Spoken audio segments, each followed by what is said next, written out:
ನಮಸ್ಕಾರ. ಈ ದೇವಸ್ಥಾನದ ಹೆಸರು ಬಂದು ಕಾಶಿ ವಿಶ್ವನಾಥೇಶ್ವರ ದೇವಸ್ಥಾನ. ಈ ದೇವಸ್ಥಾನ ಬಂದು ನೋಡಿದ್ದೀರಾ ಅಂದರೆ ಕೃಷ್ಣಗಿರಿ ಡಿಸ್ಟಿಕ್ ಅಲ್ಲಿದೆ. ಈ ದೇವಸ್ಥಾನ ಬಂದು ಡೈಲಿ ಓಪನ್ ಇರಲ್ಲ. ಸೋಮವಾರ, ಅಮಾವಾಸ್ಯೆ, ಪೌರ್ಣಮಿ, ಪ್ರದೋಷ ಮತ್ತು ಶುಕ್ರವಾರ ಓಪನ್ ಇರುತ್ತೆ. ಸೋಮವಾರ ಬೆಳಗ್ಗೆ ಬಂದು ಬೆಳಗಿನ ಜಾವ 3 ಗಂಟೆಗೆ ಓಪನ್ ಆಗಿ ಸಂಜೆ 6 ಗಂಟೆವರೆಗೂ ಇರುತ್ತೆ.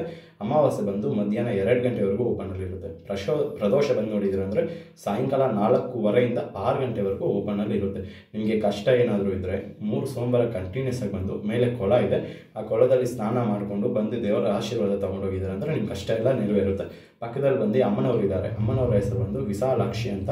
ವಿಶಾಲಾಕ್ಷಿ ಏನಪ್ಪ ಅಂತಂದರೆ ನಿಮಗೆ ಮಾಂಗಲ್ಯ ಧರಣ ಅಥವಾ ಸಂತಾನ ಈ ರೀತಿ ಯಾವುದಾದ್ರೂ ದೋಷ ಇದ್ದರೆ ಅಮ್ಮನವ್ರನ್ನ ಬಂದು ನಮಸ್ಕಾರ ಮಾಡ್ಕೊಂಡೋದ್ರೆ ನಿಮಗೆ ಸಂತಾನನೂ ಆಗುತ್ತೆ ಮತ್ತು ಮದುವೆನೂ ಆಗುತ್ತೆ. ಅದು ಬಿಟ್ಟರೆ ಮುಂದೆಗಡೆ ನಂದಿ ದೇವಸ್ಥಾನ ಇದೆ. ಅದು ಬಂದು ಸ್ವಯಂಭೂ ದೇವಸ್ಥಾನ. ನಿಮ್ಮ ಮನೇಲಿ ಹಸು, ಕರು, ದನ ಏನಾದರೂ ಇದ್ದರೆ ಅದಕ್ಕೆ ಮೈ ಹುಷಾರು ಇಲ್ದಿರಾಗೋದು ಅಥವಾ ಓಡಾಡ್ದಿರ ಇರೋದು ಅಥವಾ ಹಾಲು ಕೊಡ್ದಿರ ಇರೋದು ಈ ರೀತಿ ಏನಾದರೂ ಇದ್ದರೆ 3 ಸೋಮವಾರ ಬಂದು ದೇವ್ರನ್ನ ನಮಸ್ಕಾರ ಮಾಡ್ಕೊಂಡ್ರೆ ನಿಮಗೆ ಎಲ್ಲ ಪರಿಹಾರ ಆಗುತ್ತೆ. ಈ ದೇವಸ್ಥಾನದ ಬಂದು ವಿಶೇಷ ಏನಪ್ಪ ಅಂತಂದರೆ ಈ ದೇವಸ್ಥಾನ ಬಂದು ಸ್ವಯಂಭೂ ಲಿಂಗ. ಇದು ಇಲ್ಲೇ ಉದ್ಭವ ಆಗಿರುವಂತಹ ಲಿಂಗ. ಅದಾದಮೇಲೆ ಅಮ್ಮನವರು ಮತ್ತು ವಿನಾಯಕರನ್ನ ಬಂದು ನಾವು ಪ್ರತಿಷ್ಠೆ ಮಾಡಿದ್ರಿ. ಮೇಲೆ ಕೊಳದಲ್ಲಿ ಬಂದು ಕಾಶಿ ತೀರ್ಥ, ಆಗಿನ ಕಾಲದಿಂದ ಕಾಶಿಯಿಂದ ಬರೆದಿರುವಂಥ ತೀರ್ಥ.